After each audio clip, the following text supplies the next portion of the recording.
नमस्कार दोस्तों, cinema hall में आपका स्वागत है। मैं अजय ब्रह्मात्मज। आज रॉकी और रानी की प्रेम कहानी का रिव्यू। यह करण जौहर की फिल्म है और इसमें रणवीर सिंह, आलिया भट्ट, धर्मेंद्र, शबाना आजमी, जया बच्चन, तोता राय चौधरी, चुर्नी गांगुली आदि कलाकारों ने मुख्य भूमिकाएं निभाई हैं। बात आगे करूं इसके पहले मैं चाहूंगा कि आप सिनेमा हॉल सब्सक्राइब कर लें और मेरे वीडियो पसंद आते हैं तो इसे शेयर करें, लाइक करें, देखते रहें। रॉकी और रानी की प्रेम कहानी। यह फिल्म वास्तव में करण जौहर की फिल्म नहीं लगती है। इसमें कहीं संजय लीला भंसाली हैं, कहीं राजकुमार हिरानी हैं, कहीं जोया अख्तर हैं और कहीं ऐसे फिल्मकार हैं जो नारी सशक्तिकरण की फिल्में बनाते हैं। सभी के तत्वों को करण जौहर ने अपनी पोटली में डाला है और उसे हिला हिला करके परोस दिया है।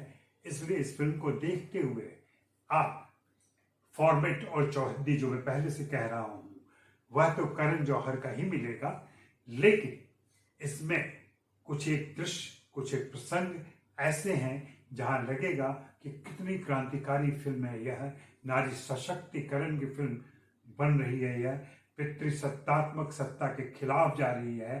यह फिल्म उस दीवार को भी तोड़ रही है जो विभिन्न इलाकों की वजह से एक दूसरे के विरोध में खड़े नजर आते हैं।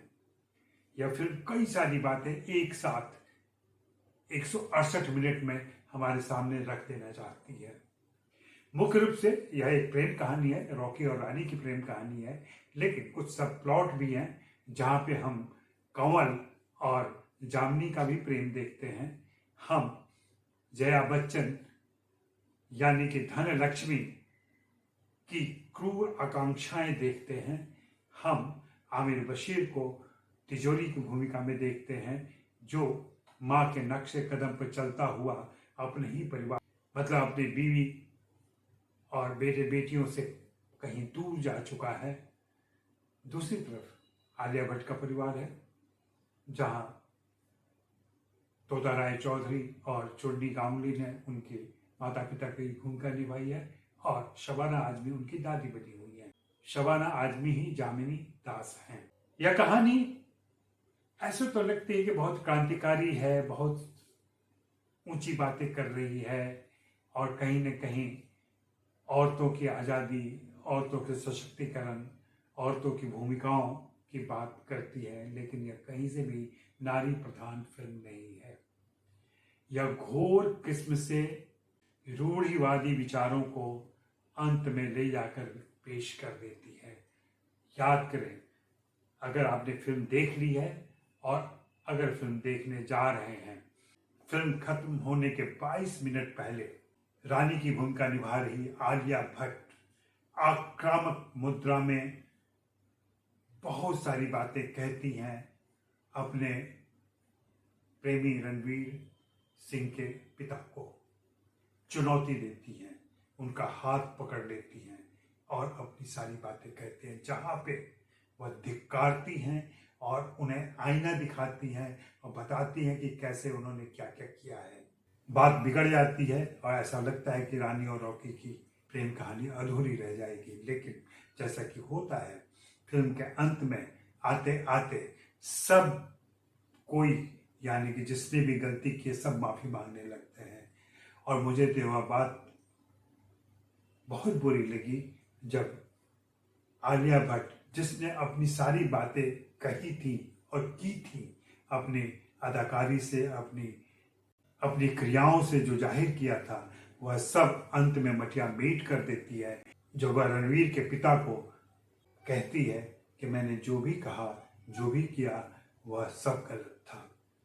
गलत था यानी कि जो आपत्तियां उसने जाहिर की थी, जहां तालियां बज रही थी, जहां लग रहा था नारी सशक्तिकरण की बातें हो रही हैं, वह अंत में आकर कहती है मैंने जो भी कहा, मैंने जो भी किया वह गलत था। बात कहाँ रह गई? सारी क्रांतिकारिता पर आपने पानी डाल दिया। ये तो फिल्म है। हाँ, अब मैं बात करूं जो संवेदना के स्तर पर ये राजकुमार हिरानी के पास जाते हैं, जोया अख्तर के पास जाते हैं, या दूसरे फिल्मकारों के पास जाते हैं, भव्यता के मामले में संजय लीला भंसाली के पास जाते हैं, लेकिन माफ करें, संजय लीला भंसाली की सौंदर्य दृष्टि करण जौहर के पास नहीं है। दृश्यों का संयोजन, दृश्य रंगों का संयोजन और बाकी चीजों में आपके यहां एक लाउडनेस है, और यह लाउडनेस पूरी फिल्म में है, जिसकी वजह से यह फिल्म भावनात्मक स्तर पर दर्शकों को नहीं छू पाएगी। हाँ, लोग तालियां बजाएंगे, लोग खिलखिलाएंगे, हास्य प्रसंगों पर हंसेंगे, लेकिन अंततः फिल्म उनको कुछ देती नहीं है।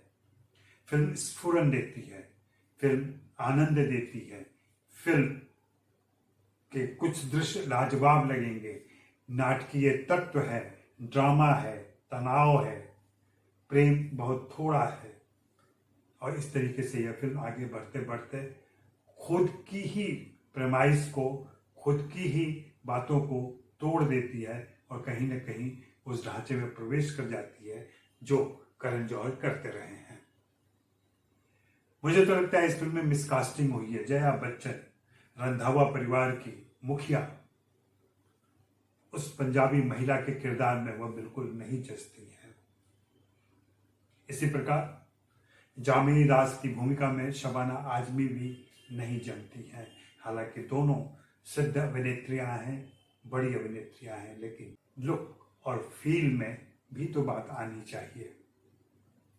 धर्मेंद्र की छोटी भूमिका एक तरीके से कह दें, लेकिन नियामक भूमिका है, उन्हें कुछ ज्यादा बोलना नहीं है। धर्मेंद्र के प्रति एक आदर है दर्शकों के बीच में, इसलिए वे अपनी इस साधारण भूमिका में भी अच्छे लगते हैं। यह एक दूसरे किस्म का संबंध दर्शकों और कलाकारों के बीच बनता है। रही बात आलिया भट्ट और रणवीर सिंह की, दोनों हाइपर किस्म की भूमिकाओं में हैं और गली बॉय की केमिस्ट्री यहां नहीं दिखती है। रणवीर सिंह कोशिश करते हैं कि वे एक अति उद्यमी, अति वाचाल, अति सक्रिय व्यक्ति या युवक की भूमिका में दिखें। उनके पहनावे, उनके चाल ढाल, उनकी गति, उनके संवाद अदायगी, सब में एक लाउडनेस लाने की कोशिश की गई है। वहीं आलिया भट्ट में एक समझदारी है और एक ठहराव है जिसे वो अच्छी तरह से व्यक्त करती है। लेकिन फाइनली फिल्म जिस तरीके से आगे बढ़ती है, वहां दोनों स्क्रिप्ट की सीमाओं में बंद कर रह जाते हैं और कुछ नया नहीं दे पाते हैं। यह फिल्म की बहुत बड़ी कमजोरी है। फिल्म में गाने साने भी हैं, प्रीतम का संगीत है। एक गाना तो मुझे किसी और फिल्म की याद दिलाता रहा। ऐसे ही फिल्म के सेट, फिल्म के कलर स्कीम, फिल्म का पूरा संयोजन कहीं न कहीं वो तारतम्य नहीं है, वह संगति नहीं है जो फिल्म आखिरी प्रभाव में आपको कुछ दे जाती है और आपको मिसमराइज कर जाती है।